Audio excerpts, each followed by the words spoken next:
What's going on YouTube? It's Patrick Med 10 Outdoors. Last weekend we did some camping. Um, just a fun, relaxing weekend with me and my oldest daughter and my son.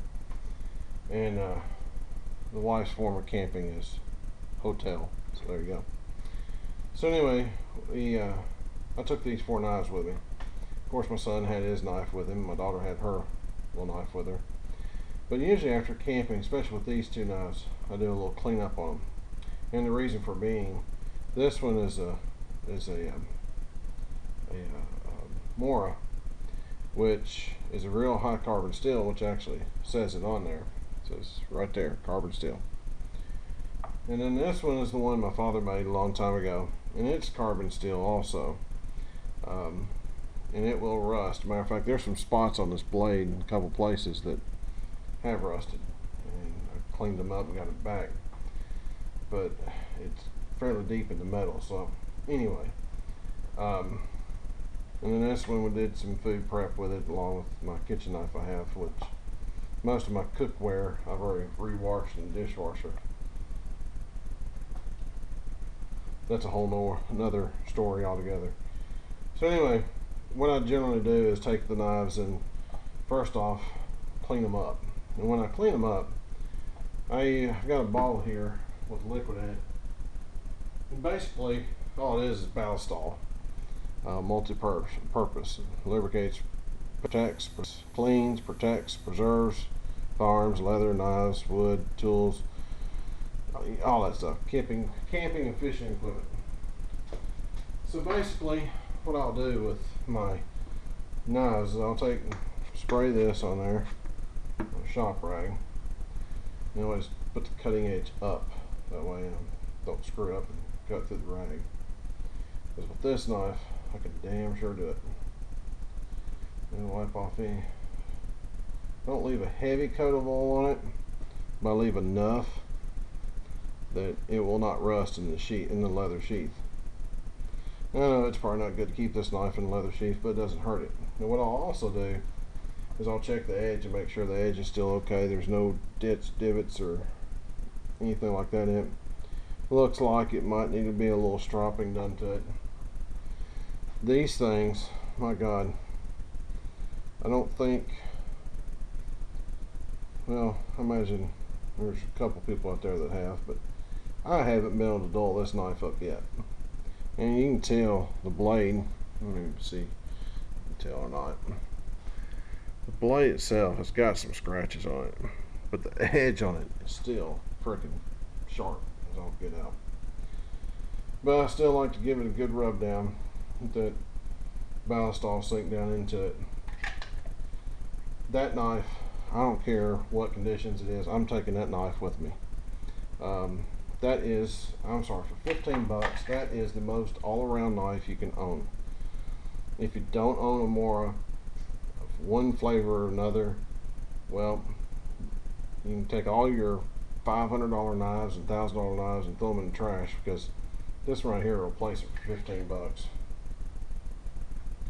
That's my personal opinion, and I own some high dollar knives. You just can't beat that Mora knife. They're rough and tough and take crap off of nobody. I'll name it John Wayne. Anyway, those Spyderco, I'm wiping it down pretty good too. See inside, she looks pretty good. What I'll do is I'll get it to where it's at its closing point and try to get around that edge as much as I can. And I'll take a paper towel here in a minute, wipe down the crack. I don't want to bore you to tears with how I clean up my knives after a camping trip, but just want to show you and give an example of what I do. I mean, take care of your equipment and it'll be around forever. Alright, let's see if we can do this without closing the knife up on our fingers. I know you guys would probably watch this video millions of times if I actually cut it like the finger almost off. Sorry, it's not going to happen tonight. Because I hate being cut. Anyway, I get down in there. I know you can take these apart, but I'm not going to hassle with it because I've got this this thing on here, this lanyard that I put on there.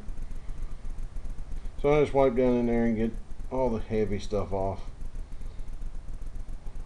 Blade on this thing, you can tell it didn't do much to it. It's still pretty freaking sharp. And then this one, did a lot of whittling with it. Oh, there it went. She's right towards me. But I did a little, played with it quite a bit to see how I liked it. And my review on this one's going to change a lot compared to what the first review was. I actually deleted the last review on that knife. So anyway, basically that is what I do. Now I'm going to strop these two, but I know you've seen people strop knives. Now these are a couple of my knives I take to work. Sometimes I take them camping too.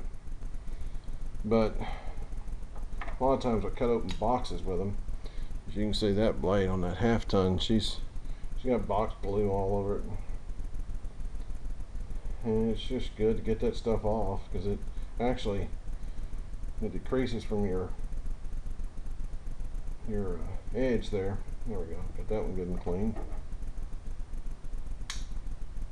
There's a piece of tape still stuck to that one. Good lord. Anyway, so that's what I'm doing. I'm just cleaning my knives off real quick. Just a little knife cleanup. Get them ready for the next gauntlet of work. And I'm wiping close to the edge, but I'm not wiping it such that it's going on the edge that hard. Because believe it or not, here about 6 months ago, no, it hasn't been that long. It's been 3 or 4 months. Anyway, a while ago, I was actually it may have been the SOG. Yeah, I know it was. It was the SOG. I was sharpening this thing, and I thought, well, it's not getting sharp. And so I was wiping through paper towels and damn near cut the tip of that finger off with it. So it was getting sharp. Anyway, guys, it's getting too long. That's what I do. That's how I clean up my knives after a camping trip, after they've been through some heavy use. And both of these, we played with them a little bit this weekend, and did some work with them. So that's it. That's all I got to show you. I'll wipe them down, and I'll take them and strop them. I've got a strop I made. That's that. And then it's got a coarse side and a smooth side. And then of course I've got my Lansky sharpening system that I'll run through if I need it. Doubt I need it. So anyway, just wanted to show you that real quick. Be prepared.